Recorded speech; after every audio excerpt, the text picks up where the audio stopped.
Madam काटे वाला ही समझ में आया। क्या नहीं समझ आया? मैडम ये क्लॉक वाला सिस्टम। क्लॉक समझ में नहीं आई। कुछ नहीं होता है, जब आप करोगे ना तो आपको समझ में आ जाएगा। बेसिकली क्या होता है कि एक एक एक कांटा तो आगे बढ़ता है, धीरे धीरे ये कांटे दोनों आगे बढ़ेंगे, ठीक है। फिर एक पॉइंट पे क्या होगा, ये ऐसे ऐसे हिलेगा, ऐसे ऐसे धीरे धीरे हिलता है। क्यों हिलता है? क्योंकि है ना, लोड ज़्यादा नहीं बढ़ पाता है और ब्रिक तड़कने लगती है, ठीक है। जैसे जैसे हमारी ब्रिक पे तड़कन आती जाती वैसे वैसे हिलता जाता है, और एक पॉइंट पे जब ब्रिक पूरी तड़क जाती है, ठीक है, फिर ये कंप्रेसिव नेचर का लोड लगना बंद हो जाता है। तो ये क्या होता है, एक कांटा बिल्कुल रिटर्न आ जाता है क्योंकि लोड लगना हो गया है बंद। और ये वो वाला कांटा है जिसमें हमारा लोड कितना लगा वो बताया, ठीक है। आई बात समझ में? तो हमको इस कांटे से मतलब है जितने लोड पे हमारी ईंट टूटी, तो वो कौन सी वैल्यू हो जाएगी हमारी? Compressive strength of brick. कौन सी ताकत हो गई है हमारी? Compressive strength. अब हमेशा जब भी, जैसे ये मेरी दीवार बनी है, इसमें भी है ना ऊपर से छत पे से लोड आ रहा है लोड। ये नीचे भी ऐसी जमीन है, ये नीचे से भी लोड आ रहा है, ठीक है। बेसिक सी बात है ये। ऐसा छत ऐसा तो नहीं कि पूरी दीवार को ऊपर खींच रही है ना जमीन नीचे खींच रही है। खींच रही है क्या? यहाँ से जमीन नीचे खींच रही है क्या, या उधर से ऊपर खींच रही है? तो खींचने वाला कौन सा लोड होता है? Tension load. मगर लोड तो नीचे लगा रही है ना, छत का लोड नीचे आ रहा है। कौन सी? ये दीवार पे, ये जो ईंट की बनी है, ठीक है, नीचे वाला भी लोड लगा रहा है। तो ईंट पे हमेशा कौन सा लोड आएगा? हमेशा टेंशन, सॉरी, कंप्रेशन वाला, दबाने वाला लोड आएगा। हमेशा ही दबाने वाला आएगा, कभी भी टेंशन नहीं आएगा। तो इसीलिए हम ईंट का हमेशा कंप्रेसिव टेस्ट करते हैं, मतलब ये वाला टेस्ट करते हैं, और ये वाला नहीं करते हैं, क्योंकि हमारी ईंट बहुत टेंशन में, अगर हम उसको खींचेंगे ना तो जल्दी से टूट जाएगी। और टूटने का मैं कारण भी बताती हूँ क्यों टूटेगी। हमारी ईंट होती है पोरस, छिद्र होते हैं बहुत सारे, वॉइड्स होते हैं। यही कारण रहता है कि हमारी ईंट जब पानी में डुबोते हम तो उसमें बबल्स आते हैं, एयर बबल आते हैं, तो ये कारण होता है। हाँ, क्या हुआ? सीमेंट की ईंट में नहीं रहते मैम छिद्र? नहीं नहीं, सीमेंट की नहीं, मैं अपनी रेगुलर ईंट की पढ़ाई कर रहे हैं हम। रेगुलर ईंट की बात कर रही हूँ, लाल वाली जो रहती है, रेडिश ब्राउन जो ईंट रहती है उसकी बात कर रही हूँ। सीमेंट की ईंट तो बेटा, सीमेंट को तो उतना कॉम्पैक्ट कर देते हैं, ठीक है। कॉम्पैक्ट करना मतलब टेम्पिंग करना, ठोक ठोक के उसके सारे एयर बबल क्या कर देते हैं, क्लियर कर देते हैं। ये जो ईंट बनती है वो हमारी काय की बताई थी मैंने, कल बताया था ना कि आपको ऑर्गेनिक मटेरियल उसमें नहीं होना चाहिए, वेजिटेशन नहीं होना चाहिए। जो उसकी मट्टी होती है, जो उसकी धूल मट्टी होती है, वो कैसी होना चाहिए? बिल्कुल प्योर होना चाहिए। तो मिट्टी है, अब मिट्टी को तुम मोल्ड करोगे या बनाओगे तो वो कैसी बनेगी? बाद में सूखेगी तो अंदर उसके छिद्र तो रह ही जाएंगे ना। आपके गमले की मिट्टी भी रहती है तो सूखती है तो तिराड़े रह जाती है ना उसमें, कभी देखा है? सूखती है तो उसमें, वैसे बेसिक सी बात है कि उसमें क्या अंदर क्या रह जाते हैं, छेद रह जाते हैं। रहते कि नहीं रहते? कभी खोदोगे तो कभी ऐसा खाली खाली छेद सा दिखेगा, कभी देखना। तो ये मिट्टी तो फिर पकाई होती है, तो वो क्या होता है, एयर जो रहती है अंदर जैसे छेद रह गए, तो वो वैसे कैसे रह जाते हैं, खाली के खाली रह जाते हैं। और बाकी ईंट कैसी हो जाती है, हार्ड हो जाती है। जब ईंट बनती है तब तो गीली रहती है ना, बताया था। फिर इसकी पकाई होती है, ठीक है। तो आप समझो इसका टेंशन क्यों नहीं करते हम, टेंशन वाला जो टेस्ट है वो क्यों नहीं लगाते। क्या होता है, अगर हमारी ब्रिक है वीक, ठीक है, क्या है, कमज़ोर है, तो ये अगर एक ही लाइन में हमारे ढेर सारे एयर बबल आ गए तो ये वाला पॉइंट क्या हो जाएगा, इसका रप्चर पॉइंट।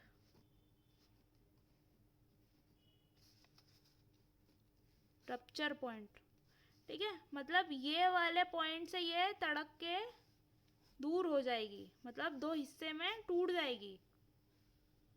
समझ में आई? रप्चर मतलब तड़कन वाला पॉइंट। मतलब अगर मैं ईंट तोड़ूंगी, रप्चर, रप्चर, RUPTUR। रुको मैं उदाहरण के लिए समझाती हूँ आपको।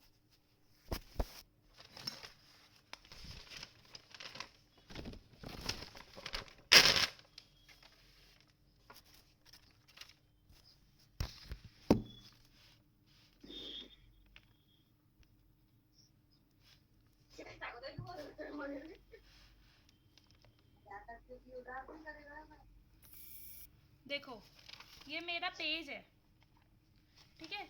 मैं क्या कर रही हूँ, इस पे टेंसाइल फोर्स लगा रही हूँ। कौन सा फोर्स लगा रही हूँ? टेंसाइल फोर्स, मतलब ये खींचने वाला। खींच रही हूँ मैं दोनों साइड से। तो ये एक पॉइंट आएगा जब फट गया। कहाँ से फटा? ये यहाँ से फटा, ठीक है, दिख रहा है ये। तो ये पॉइंट कौन सा हो गया इसका? रप्चर पॉइंट, ठीक है। मगर कारण क्या था? अब जैसे ये मेरे नाखून बड़े, ठीक है, ये मेरे नाखून बड़े, मैंने इसको खींचा तो ये नाखून ने क्या करा? इम्बोस्ड करा, तभी तो यहीं से फटा। ये देखो, ये वापस वहीं से फटा, ठीक है। तो बेसिक सी बात क्या होती है, अगर मैं इस पेज में छेद करूंगी, खूब सारे मैंने छेद कर दिए बीच में से, ठीक है।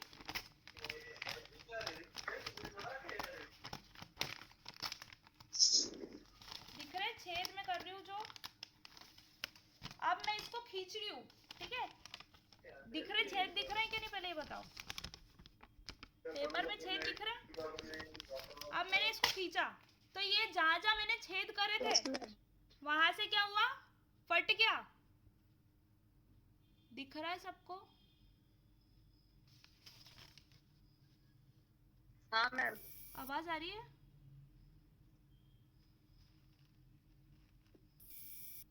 यस मैम, आ रही है।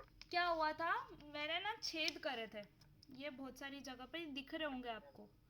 तो मैंने क्या करा, फिर टेंसाइल फोर्स करा, तो जहां जहां हमारे छेद थे वहां से ये टूट गया। कारण क्या था? क्योंकि इसका एरिया इधर इधर कम हो गया, क्योंकि मैंने छेद कर दिया तो एरिया खत्म हो गया, वहां से वीक हो गया। और जब मैंने खींचा तो वो कहाँ से फटेगा? जहां ज्यादा छेद होंगे। तो बेसिक सी बात है, हमारी ईंट तो पूरी हमारे छिद्रों से परिपूर्ण होती है। क्या होती है? बहुत सारे हमारे पोरस पार्ट्स होते हैं हमारी ईंट में, ठीक है।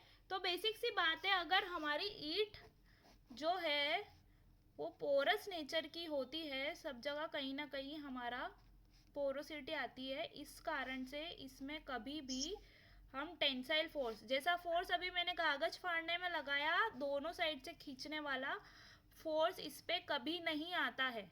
क्यों नहीं आता है? और ना ही हम ऐसा कोई निर्माण करते हैं जिसमें हमारी ईंटों पे टेंसाइल नेचर का फोर्स कभी भी आए। उसका कारण ये होता है कि हमारी ईंट होती है पोरस। पोरस मतलब उसमें बहुत सारे एयर वॉइड होते हैं, बहुत सारे छिद्र होते हैं। जब दोनों साइड से टेंसाइल लगेगा तो वो सबसे वीक पार्ट जहाँ पोरस ज़्यादा होगा वहाँ से टूट जाएगी और अलग हो जाएगी, ठीक है। तो हमको ऐसा चीज़ नहीं चाहिए, ठीक है। टूटना और अलग होना मतलब पूरा ही टूट जाना। और कंप्रेशन में क्या होता है, हमारी ईंट के ऊपर ईंट बनेगी, जैसे दीवार बताई थी ना मैंने अभी रूम की, तो कैसा लोड आ रहा है? ये वाली ईंट इस पे लोड डालेगी, इसके ऊपर वाली इस पे डालेगी, इसके नीचे वाली इस ईंट पे लोड डालेगी, है ना। तो लोड डालेगी तो किस प्रकार का लोड आ रहा है? ये एक के ऊपर एक, जैसे ये मैंने किताबें रखी है, दिख रही है? किताबें रखी है, ये वाला लोड इस पे आ रहा है, ये वाला इस पे आ रहा है, ये वाला इस पे आ रहा है। तो कैसा लोड है? नीचे से दबाने वाला, सॉरी नीचे साइड दबाने वाला, और ये नीचे से ऊपर दबाने वाला।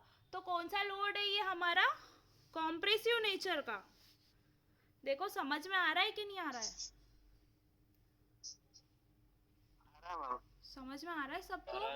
दोनों लोड आपको क्लियर हुए? यही चीज आपने फर्स्ट सेम में भी पढ़ी होगी, मगर अगर याद रहती तो आज जवाब दे देते, ठीक है। तो समझ में आ रहा है तो ही हाँ बोलना, नहीं तो वापिस से समझ लेंगे। किसी की बस नहीं छूट रही, किसी का कुछ नहीं छूट रहा है। तो ईंट की बात करते हैं तो कौन सी चीज आपको ऐसी लगती है कि ईंट हमारा क्या पर्पस पूरा करेगी? मैम ईंट अच्छी होनी चाहिए, उसमें क्रैक व्रैक नहीं होना चाहिए। हाँ वो तो सब ठीक है, मजबूती की बात करते हैं। पकी हुई होना चाहिए। हाँ अब बात करते हैं बेटा उसमें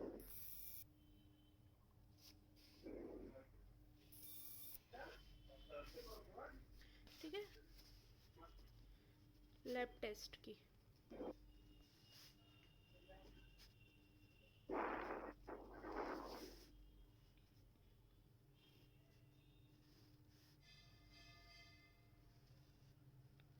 बोलते जाओ इसके dimension. 19 centimetre length, 9 centimeter breadth and 9 centimeter height. 19, 9 and 9. सही बोल रहा है ये? यस मैम सही है। ठीक है। अब ईंट के बारे में मैं कुछ बेसिक चीजें बता रही हूँ। देखो, ये जो ऊपर वाला जो पार्ट होता है हमारा, ये होता है हमारा क्रॉस सेक्शन एरिया। ठीक है। अगर ये वाले पार्ट में देखूंगी तो ये क्रॉस सेक्शन एरिया ये वाला होगा। क्रॉस सेक्शन से मतलब है जैसे ये 3D चीज है। ठीक है। इसकी कुछ चौड़ाई है, इसकी कुछ लंबाई है, चौड़ाई, और इसकी हाइट भी है। कुछ ना कुछ तो है। ईंट जितना मोटा नहीं है मगर इसकी कुछ ना कुछ है। मगर अगर मैं ऊपर से इसको देख रही हूँ, दिख रहा है? ठीक है। यस मैं मैम। ऊपर से इसको देख रही हूँ तो मेरे को ऊपर वाला चीज क्या दिख रहा है? ऊपर वाला साइड दिख रहा है कि इसकी चौड़ाई मेरे कांटेक्ट में आ रही है? नहीं आ रही है। ठीक है। तो मेरे कांटेक्ट में जो एरिया आ रहा है उस एरिया को हम बोलते हैं क्रॉस सेक्शन एरिया। ठीक है। आपने सब बनाई होगा ना अभी, उसमें क्या बोलते हैं अपने ईडी में। ठीक है। तो ईडी की बात करते हैं हम। ईडी में बनाया था मैम। हाँ, तो ईडी में जो चीज आती, सॉरी ईडी नहीं, हमारी क्रॉस सेक्शन एरिया में जो चीज आती है, जो एरिया हमारे कांटेक्ट में है उसको बोलते हैं क्रॉस सेक्शन एरिया। अगर मैं इस एरिया की बात करूंगी तो मेरे कांटेक्ट में कौन सा ये पतला वाला एरिया है ना? तो ये मेरा हो जाएगा, क्या हो जाएगा? Cross section area. भले इसकी चौड़ाई क्रॉस सेक्शन एरिया है ना, 2 सेंटीमीटर की चौड़ाई हो भले, और लंबाई मेरे को कितनी मिल रही है? 19 सेंटीमीटर की, है ना? उदाहरण के लिए ये 19 सेंटीमीटर मान लेते हैं हम कि 19 सेंटीमीटर की लंबाई और ये 2 सेंटीमीटर की चौड़ाई। तो मेरा जो एरिया मेरी उंगली के कांटेक्ट में है वो कौन सा एरिया है? 19 इंटू 2 सेंटीमीटर का। ठीक है। Cross section. हाँ, क्रॉस सेक्शन एरिया ऐसा हो जाएगा। और अभी के हिसाब में क्रॉस सेक्शन एरिया मेरा कैसा है? 19 इंटू 9। ठीक है। अब ईंट के केस में हमेशा क्रॉस सेक्शन एरिया दोनों साइड का सेम आएगा। ठीक है। ये वाला भी क्रॉस सेक्शन एरिया सेम आएगा, ये वाला भी क्रॉस सेक्शन एरिया सेम आएगा। क्यों आएगा? क्योंकि अगर मैं ये वाली चीज को उठा करके यहाँ बनाती हूँ तो ये ऊपर से ऐसी दिखेगी, है ना? ये वाला कोना में देख रही हूँ, देख कहाँ से रही हूँ? मेरी आंख यहाँ पे से, है ना? ऊपर से ये देख रही हूँ तो यही दिखेगा मेरे को, ऐसा दिखेगा ना? चौड़ाई थोड़ी दिखेगी। चौड़ाई दिख रही है क्या इसकी? बोलो ना यार। नहीं दिख रही। नहीं दिखेगी ना? तो मेरा क्रॉस सेक्शन एरिया ये ऊपर वाला हो गया, 19 सेंटीमीटर क्रॉस 9 सेंटीमीटर। ठीक है। और एरिया का फॉर्मूला क्या होता है? Area of rectangle, length into length तो ब्रेथ।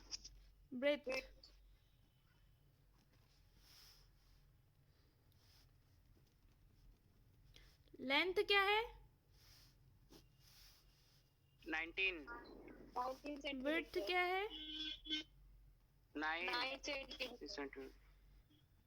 1 सेंटीमीटर इसका, 1 सेंटीमीटर इसका, सेंटीमीटर क्रॉस सेंटीमीटर, तो कितने सेंटीमीटर हो गए? 19 इंटू 19 सेंटीमीटर स्क्वायर। ठीक है। Yes ma'am. ये हो गया हमारा काय का एरिया ऑफ ब्रिक। इसकी जो ये वाली साइड है, इसको अगर मैं यहां से देख रही हूँ, ठीक है, तो कैसी दिखेगी? ऐसी दिखेगी, 9 बाय 9 की, है ना? ऐसी दिखेगी ना? Yes ma'am. आ रहा है कि नहीं आ रहा है समझ में? आ रहा है मैम। ठीक है। तो बात करते हैं हमारा क्रॉस सेक्शन एरिया। हम जब भी लोड लगाएंगे तो हमारा ईंट का जो क्रॉस सेक्शन एरिया है 19 क्रॉस 9, हम ईंट ऐसी रखते हैं। कभी भी चुनाई होती तो ईंट ऐसी रखी जाती है, ऐसी रखी जाती ना, फिर इसके ऊपर एक यहाँ से ईंट रख देंगे, फिर एक यहाँ से ईंट रख देंगे, है ना? ऐसी होती जाएगी। तो बेसिकली हम बात करते हैं हमारा ईंट जिस पे हमारा लोड लगेगा वो कौन से क्रॉस सेक्शन एरिया पे लगेगा? ऐसे। ठीक है। लोड ऐसा लगेगा। अगर मैं इस पे ये बॉटल रखती हूँ तो लोड ये वाले एरिया पे लग रहा है। समझ में आ रही है बात? आई कि नहीं आई? अब बात करते हैं, दो प्रकार के फोर्स होते हैं। कितने? दो प्रकार के। एक होता है हमारा कंप्रेशन और दूसरा क्या होता है? टेंशन। पढ़ा होगा ना, अनिल सर ने पढ़ाया था, बोलते तो जाओ। हाँ मैम। मेंबर्स और ट्रसेस पढ़े होंगे तो कंप्रेशन टेंशन आया होगा ना ट्रसेस पे और मेंबर पे। ऐसे ट्रस पढ़े थे कि नहीं पढ़े थे मैकेनिक्स में? एक में ऐसे उंगली लगाते, ऐसे एरो लगाते थे तो क्या हो रहा था, ये मेंबर ऐसा खींच रहा है तो इस मेंबर पे कैसा टेंशन फोर्स आ रहा था। पढ़ा था कि नहीं पढ़ा था? और कुछ में ऐसे फोर्स लगते थे तो ये मेंबर पे कैसा कंप्रेशन फोर्स आ रहा था। पढ़े थे कि नहीं? तो दो प्रकार के हमारे कौन से होते हैं? फोर्स होते हैं। ठीक है, दो प्रकार के फोर्स होते हैं, एक हमारा कंप्रेशन फोर्स और दूसरा होता है टेंशन फोर्स। अगर ये हाँ, ये कोई सी भी चीज है, ठीक है, ये मोबाइल ही समझ लो, ठीक है, इस पे मैं यहाँ से खींच रही हूँ और यहाँ से खींच रही हूँ, यहाँ से खींच रही हूँ और यहाँ से खींच रही हूँ, मगर कैसा खींच रही हूँ? बराबर खींच रही हूँ।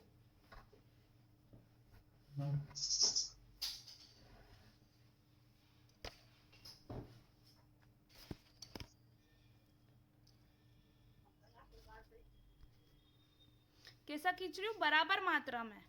ठीक है, अगर ये वाला ज्यादा फोर्स में खींचूंगी, सपोज मैंने ये वाला खींचा मगर यहाँ से लोड नहीं है रोकने वाला, तो क्या हो रहा है? ये मूव कर गया, मोशन हो गया। ठीक है, अपनी जगह से आगे बढ़ गया ना।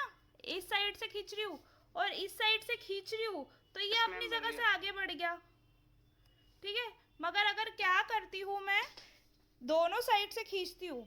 दिख रहा है क्या? नहीं दिख रहा होगा। नहीं दिख रहा मैम।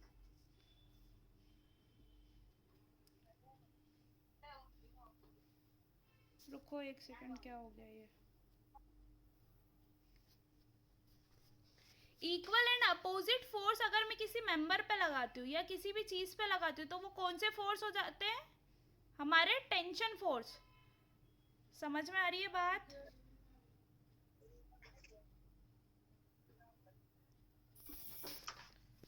मैं दिख रही हूँ सबको? यस मैम, दिख रहे हो?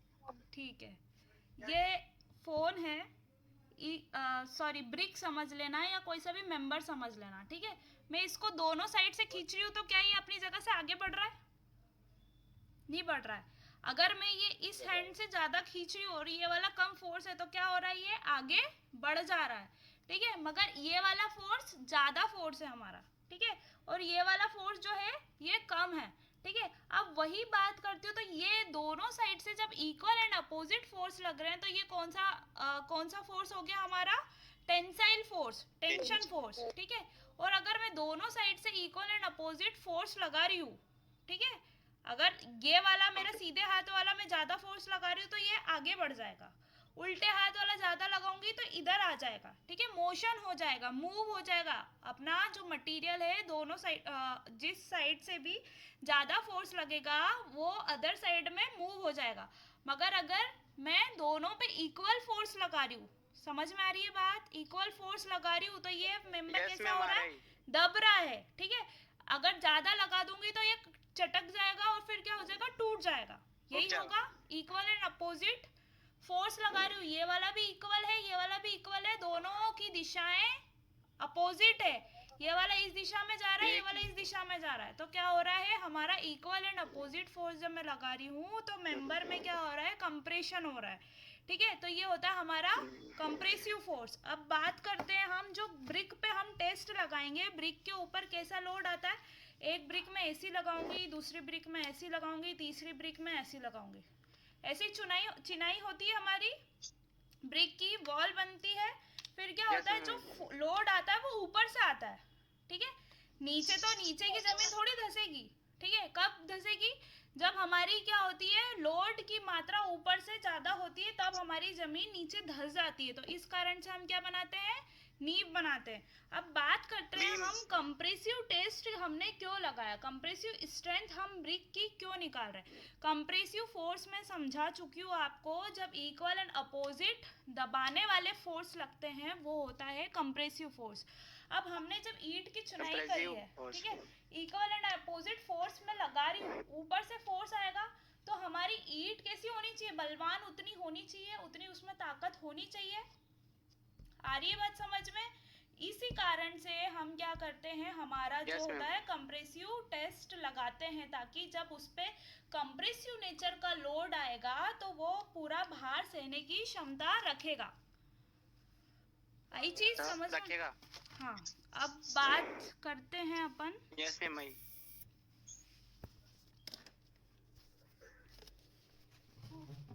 कंप्रेसिव स्ट्रेंथ टेस्ट की, ठीक है।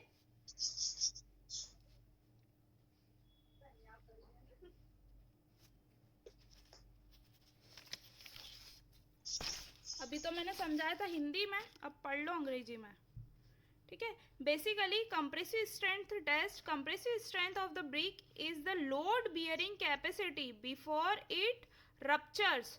रप्चर मतलब चटकना या टूटना, ठीक है। कंप्रेसिव स्ट्रेंथ मतलब जो हम कंप्रेसिव फोर्स लगाएंगे दोनों साइड से इक्वल एंड अपोजिट, हमारे किसी भी मैटर के ऊपर दोनों साइड से इक्वल एंड अपोजिट फोर्स लगाएंगे तो ये एक पॉइंट आएगा कि ये कहीं से ऐसे तिराड़ खा जाएगा और फिर टूट जाएगा, ठीक है। टूटने के पहले का जितना भी वो लोड सह पा रहा है, मतलब टूटने के पहले तक कुछ ना कुछ लोड तो सहेगा वो, ऐसे थोड़ी फट्टे से टूट गया। अरे आ रही है बात समझ में कि नहीं आ रही है? Yes ma'am. इसमें मैंने लोड लगाऊंगी शॉर्पनर पे, ठीक है, दिख रहा है? अभी टूट रहा है क्या ये? नहीं टूट रहा है। एक पॉइंट आएगा, मतलब नहीं टूट रहा है तो कब तक नहीं टूटेगा, जब तक इसकी हिम्मत है, सही, जब तक इसमें जान है जब तक नहीं टूटेगा। तो इसमें कितनी जान है, हाँ, इसमें कितनी क्षमता है और कितनी जान है ये हमको पता लगाना है, ठीक है। तो हमारी ईंट कब टूटेगी वो हम पता लगाते हैं। तो हम क्या करते हैं, हमारी ब्रिक लेते हैं और फिर उसको, ऐसी मशीन है लैब में, यहाँ पे ऐसे गेज वेज लगे हुए हैं, ठीक है, यहाँ पे ऐसा हरा लाल बटन रहता है। फिर हम क्या करते हैं, ऐसे ऊपर से एक प्लेट लगी हुई रहती है, ठीक है, ऐसी प्लेट एक नीचे से लगी हुई रहती है, ठीक है। जब हम इसका स्विच ऑन करते हैं, खटका ऑन करते हैं, तो क्या होता है, ये जो जैक है ये फोर्स लगाते हैं इस प्लेट के ऊपर और यहाँ हम पटक देते हैं हमारी ईंट, ठीक है, ईंट पटक देते हैं। तो ये प्लेट जैसे जैसे फोर्स लगना जाएगा तो ये नीचे की साइड आएगा और ये प्लेट भी हमारा ऊपर की साइड मूव करेगा। ये प्लेट है, ठीक है, ये दो प्लेट है और ये हमारी ईंट है, ठीक है। इसको बोलते हैं हम सीटीएम मशीन। कौन सी मशीन? CTM machine. इसका फुल फॉर्म होता है कंप्रेशन। कंप्रेशन मतलब कौन सा फोर्स, दबाने वाला। टेस्टिंग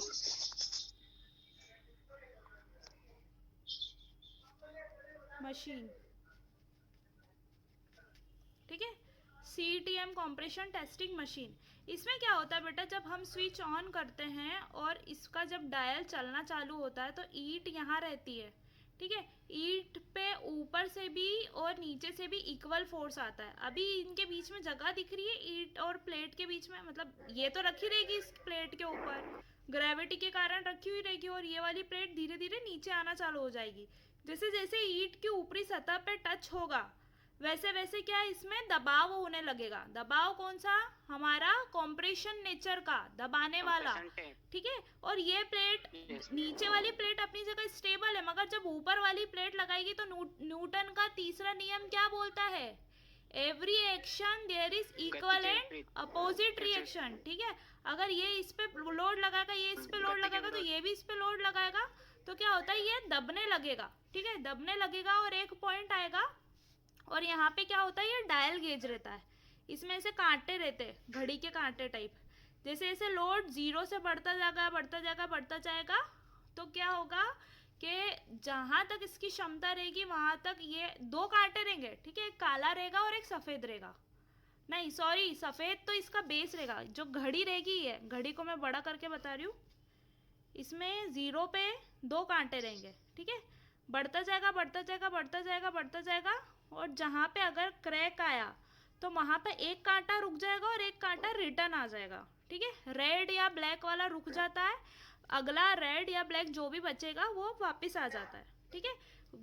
ऐसा होता है बेसिकली, जिस पॉइंट पे हमारा क्या होता है, लोड खत्म होगा, सॉरी लोड लगता रहा और ब्रिक की क्षमता खत्म हो गई, तो फिर क्या करता है, एक डायल वापस से रिटर्न मार देता है और दूसरा डायल उस वैल्यू पे रुक जाता है जहां तक वो आई थी, ठीक है। टूटता है ना, उसके बाद प्लेट वहीं के वहीं रह जाती है, ऐसा नहीं कि नीचे तक गिर जाएगी।